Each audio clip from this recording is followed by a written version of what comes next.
build some goodwill. And if you think about the reciprocity concept, it's not because I expect something in return, but it's just a natural progression that once I've made that kind of effort to do something, then it's natural that I will get something in return. And if I don't care. Because it may not, my reward may not come today and it may not come tomorrow, but it will eventually come. And that, I'll talk about that when we talk about the Chinese concept of time. Okay, so you can read this at your own leisure. These are just different things about causing people to lose face, refusing an invitation, refusing a present, going Dutch. We say a few more words about that notion. Never open. Even after a long relationship. It may be okay because as a Westerner, you're given certain passes or get out of jail free cards. So you can be ignorant of Chinese culture. As long as you're sensitive, you'll get a pass. Because at the end of the day, your Chinese partner wants something from you too. Okay, so if they're smart, they're studying Western culture the opposite way. They go, well, how do I interact with people on the other side? Okay, but never go Dutch is, well, I'm considered Chinese when I'm in China. So whether it's friends or business associates, we never go Dutch. And we're always fighting for the bill. And usually, over time, it works out 50-50. I'll get it half the time and you get it half. Only if you're a more efficient fighter. Okay. Because the more that I'm able to win the battle for the check, the more social capital, goodwill capital I built up. So it's a wash. It may have cost me a few extra dollars, but I don't care. My objective is not trying to maximize how much money I can save, but it's to maximize what I can get out of the relationship that I'm trying to cultivate. Again, preserving face, very important. These are things to keep in mind because you are given a lot of goodwill, get out of jail free cards by being culturally insensitive. But over time, it hurts you. And the resentment and the mistrust will accumulate. You may not see it at the negotiation table or at the meeting, but it will be reflected in the response that you get over time. Because there won't be as much discretionary effort to help us succeed. Because they're not here, they're only here to drive their bottom line. They really care if we succeed. So there's no incentive to do that. On the low key, there's nothing low key about Chinese managers at the end of a long evening of drinking. No, I mean, I've seen some hugging and some joking around, some loudness, Yeah, this low key is referring to something else. This low key is referring to personal behavior. So, for example, if I were to be hired by Lenovo, Lenovo bought the PC division of IBM. I may be hired because, well, I have a business degree from the U.S. American.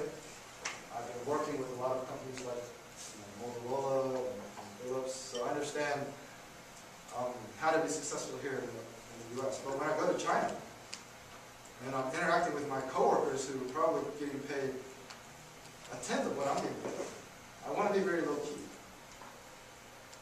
I mean, you can read about this in many different cultural examples where some people like to flaunt wealth, and some people like to be low-key. So a lot of people who are much more knowledgeable about China business than me have all said this, low-key. I was hired once by a Taiwanese company, and there's a saying in Chinese. I don't know if anybody here understands Chinese. It's called "空降部队." Do you know the meaning of that? Paratroopers. 空降部队. So what that means is, I've been hired by the chairman of the company, and I just parachute right into the middle of this organization that has its processes and has its way of doing things, and now I'm empowered to make change because I've been hired and given that authority. But that's completely the wrong approach to take because you will fail for sure. Because at the end of the day, all those people on the factory line, if they don't trust you and they don't like you, and they think you're above them, then you're going to see all kinds of mistakes and it's a recipe for disaster. So you generally want to be low-key. And this also deals with, you want to be humble. You know, you may think a lot of Chinese people flaunt their wealth and stuff like that, and dress in fashion, Gucci, and Donna Karan, or whatever. But the really successful people are the people that dress ordinary, talk ordinary, and are humble. And they're very successful. Because if you have strengths, and if you have something of value, it's going to be recognized whether you say it or not. And if you just say it, but don't do it, then that's disaster. So that's what low-key means. Yes, Chinese through a night of drinking are very loud. Anything but low-key. But this is just talking about personal behavior. That's a great thing. So sure. Okay, so reciprocity, I'm going to go through this again. Time. So we're talking about China being very process-oriented, whereas Western culture is very deadline-oriented. I'm going to give you more of an example towards the end, but the holistic view of time in China, because China's got, America's got like 200-something years of history, China's got 5,000 years of history. So people have patience. Generally, you may think they're very impatient and they're always interested in the bottom line, but as far as relationships though, people have patience. Because a lot of the reciprocity that happens in Chinese culture is generational. Meaning if your grandfather helped my grandfather 50 years ago, I may be obligated to help him today. So my grandfather never got anything in return for helping your grandfather, but through the connections that you have with your family and my family, there will be some reciprocity somewhere down the road. So that's the concept of time in Chinese culture.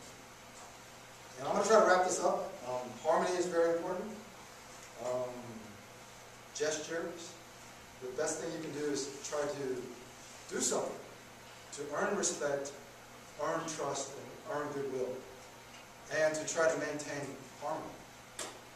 It's almost like work-life balance.